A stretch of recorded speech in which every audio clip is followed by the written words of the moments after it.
Now we begin with the phase 2, where the right hand is joined by the left hand. And I recommend to start somewhere at a very comfortable position on the, let's say it's a first string, since we started with the first string, and somewhere where we can place all of our left hand's fingers, but not stretch, not be too busy sort of trying to control the position. So that would be probably the 7th fret, or choose the one that is comfortable for you. Choose the position that you like. And we start, like in the right hand, alternating 2 fingers as the first step. Let's say finger 1 and finger 2 on B and C. So that will be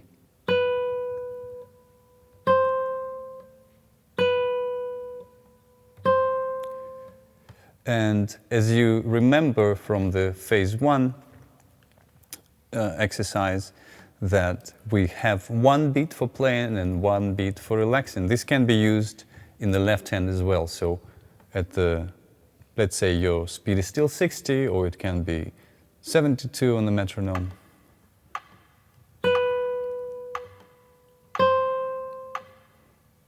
Play, relax, prepare, and drop the same possible tension that can be now in the left hand as well. So we play and we relax. The same can be done with the 2nd and 3rd pair.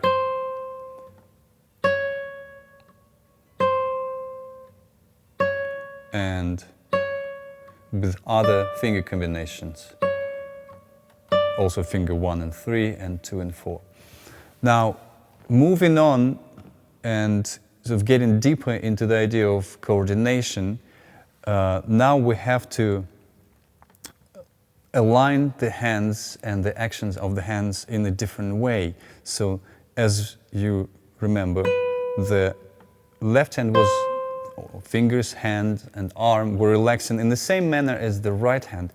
Now, we will try to keep the movement of the fingers more economic and more still, while the right hand is still playing the way it used to play. But let's see what's happening in the left hand. So we will play the first note and then relax and prepare with the right hand, while the left hand finger is still holding the note. And during this preparation phase, the 2nd finger is aiming at the note is about to play. And at the time of playing, we place the finger. So again, and that's where most of students or guitar players, even some advanced guitarists, get it wrong from the perspective of coordination and synchronization. Because intuitively, when we rest with the right hand, we start placing our left hand at some point before we play the next note, which means the timing of the action of the left hand, finger, is random, and it needs to be very, very scheduled. So it needs to be very organized. And the way to organize it is to move, is to act during the time of playing. So at the time of playing, we either place the finger or lift it off. However, we still have to relax it. So when we play and place, we sort of trying to find, I always try to find some balance in the hand and drop all the unnecessary tension and not necessarily push the string into the fingerboard, but kind of get it held by the weight of the whole arm. And let's try doing that with the next pair. Prepare, nothing is happening in the left hand, down and up. Not before the playing, but at the time of playing we'll lift it off. And let's try doing it with the metronome.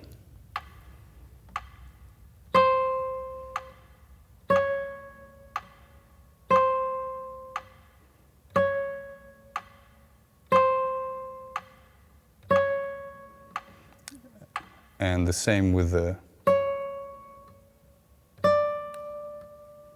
Make sure your finger movement is accurate and comfortable. Especially with the pair that is harder to control, which is 4 and 3 pair. And the same can be done with 1 and 3 pair.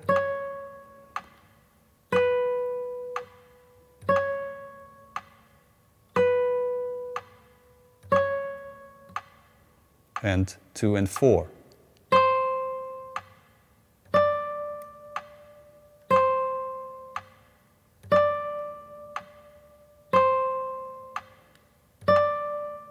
And 1 and 4.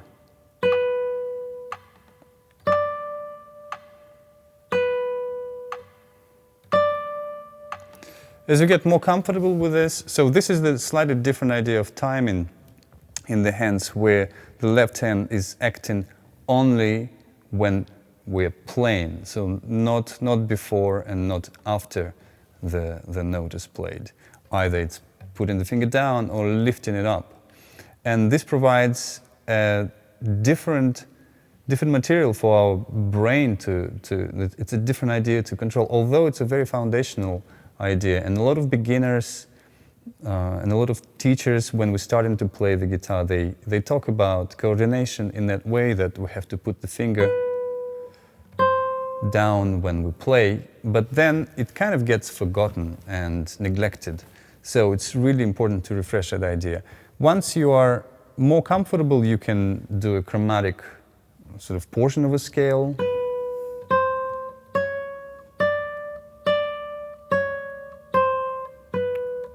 Trying to maintain the same principle of action in the left hand.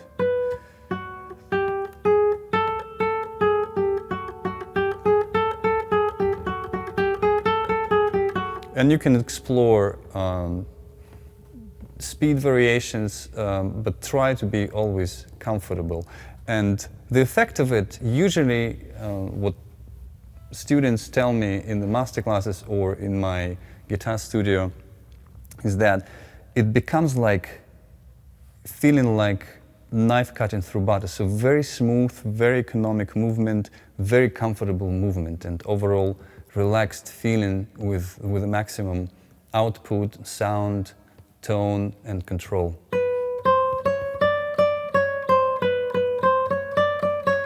So here I'm dropping all the preparation in all the planting in the right hand and just letting the hands figure it out.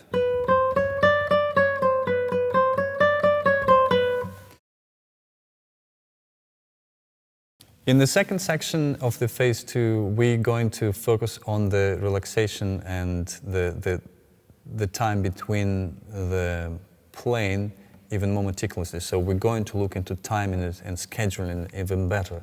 As somebody said, timing is everything. So for that, I'm going to use each beat of the metronome as an 8th note, whereas before it was a 4th note, a crotchet.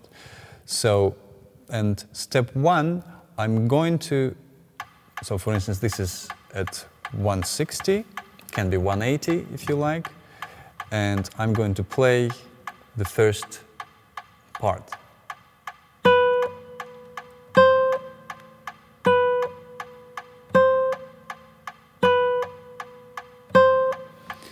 So as you can hear, the first note is an 8th note, and I'm stopping and I'm waiting 3 beats after it. And then I'm playing the second note, I'm stopping it on beat 2 and wait 2 more beats. So it's all 8th notes.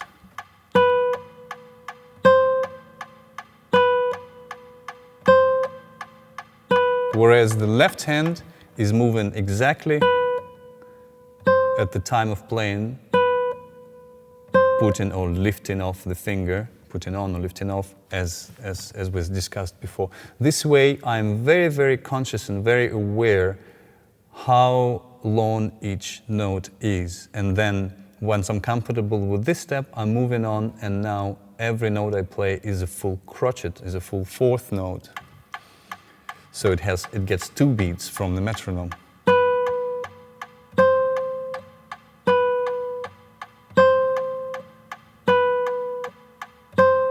And maybe let's try another pair.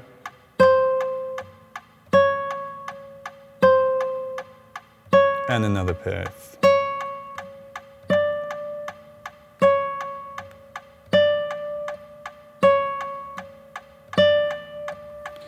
And try to focus, if you focus on the action of the left hand, of course, not only the timing, but also the movement itself should be controlled, and no unnecessary moving of the fingers in between is allowed in this exercise. So then we add another 8th beat, and now it's step 3, where every note now is a dotted crotchet.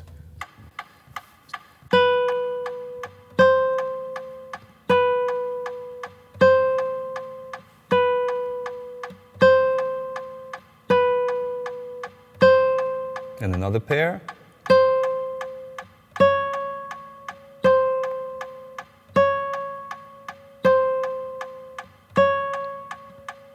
And another pair.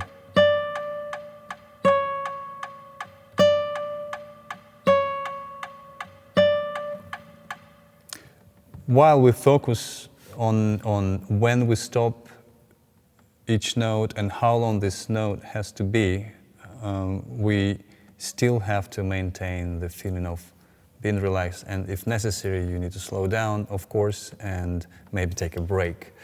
And the last step, step 4, is when we don't stop a note, and now it's all minims, or it's all the alternation of two minims, 2 half notes. So each note has full 4 beats.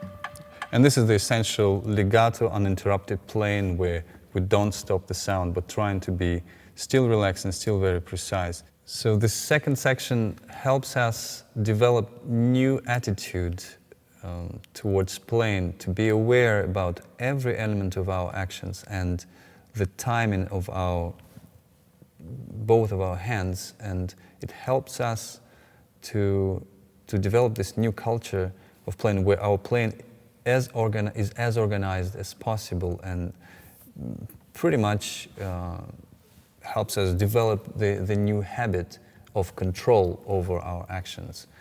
What note is what, when we practice scales, for instance, we're often not aware when we're stopping the string. So this helps us to develop that awareness.